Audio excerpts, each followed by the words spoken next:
you'll actually get to see what a hands-on Reiki session will look like. Okay, so Marilyn talked with you about the chakras, and I'm just going to briefly run through some of the characteristics of the chakras. She mentioned the root, and she said the color there was red. This deals with physical issues and also issues of survival.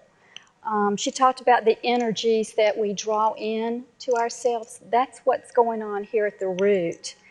Then at your sacral center, she said the color was the bright orange. The energies there are related to sexuality and creativity. And then the solar plexus.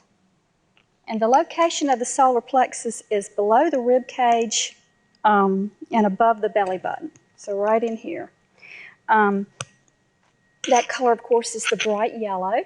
And this is the mental chakra. It's also a center for power and control issues. So if a person's got some issues going on where they're in a power struggle, when you're doing that hand scan that Marilyn talked about, you're going to feel it in this area.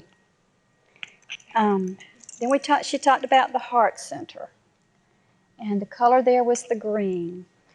This is the center for love. Any kind of love issues like family love, romantic love, whatever. The alternate color for that is pastel pink. And then we had the color light blue or sky blue at the throat chakra. This is the center for communication, but it can also be a center for career issues. So if somebody's got career issues going on, or if they've got communication issues going on, maybe they said something to somebody and they shouldn't have, or maybe they need to say something, maybe they're not speaking their truth, you might be getting some kind of energies at your throat chakra, like sore throats and just kind of pain and stuff like that. Your energy system's reflecting what's going on with you.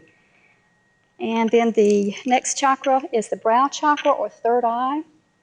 The color of that is indigo. This is the center for psychic abilities, psychic insights, that inner vision, that sight beyond sights, intuition. And then the seventh main chakra is the crown chakra. And that's your connection with spirit, your spirituality, that spiritual wisdom. When we think of kings wearing the purple robes, they wore the purple robes because it was believed that they were next to God. And the picture of Jesus, when you see him in the transfiguration of Jesus, he's always in a purple robe. It's very spiritual color. That's why all the New Age people wear purple. So that's just that's a very, very brief description of what the energies of the chakra is all about. Let's talk a little bit about Reiki and how one is able to pull down that vibration of Reiki, of energy, which is Reiki. There's all kinds of different vibrations of energy out there. But imagine a radio. Right now, the country music station is playing. Talk radio's going on. The jazz station's going on. We've got all kinds of different frequencies, but we're not hearing them. Well, maybe a little bit. So when a person is attuned to Reiki, it's kind of like fine-tuning a radio station to pick up a specific channel. Say we wanted to hear the jazz station. Well, we're going to fine-tune that radio to pick up the jazz station. And that's kind of what your Reiki attunements do. They tune you in to that vibration of energy, which is Reiki. I want to go over the hand positions very quickly.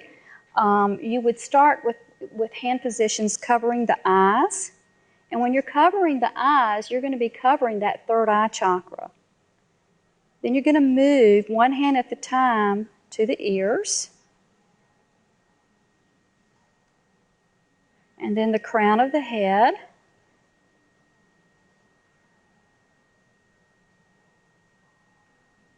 And then you're going to have your person turn her head. You would slide your hand under and And you're doing the back of the head.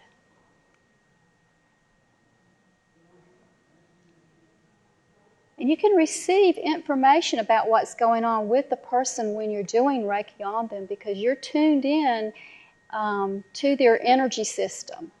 And you can tell what's going on with them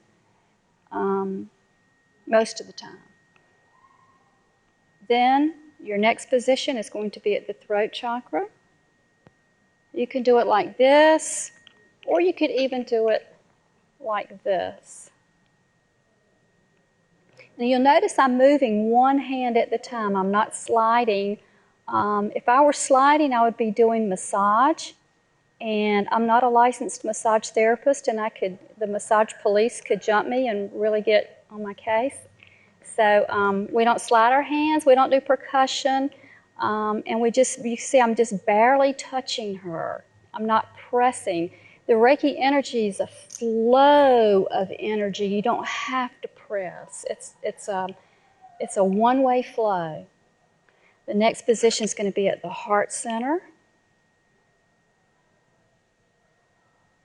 And of course, if I were doing a real session, I would be staying at these positions at least 2 minutes, sometimes longer.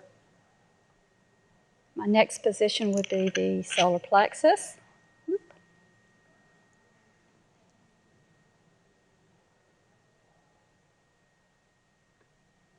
And my next position would be the sacral. What I'm doing is I am offering her this Reiki energy, and she is actually pulling the energy through me. So when we say we're giving somebody Reiki, we're not really.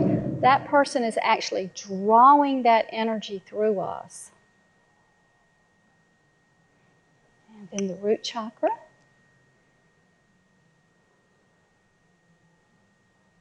And I could have included the liver and spleen, which would be right about in here. And as you can see now, I've covered her entire organ system and endocrine system. And then often we'll do the feet as well. If intuitively I'm led to go to any other position on her body, I would do so. Because this is an intuitive art, and you sort of follow those little tugs and pulls and guidance that you have.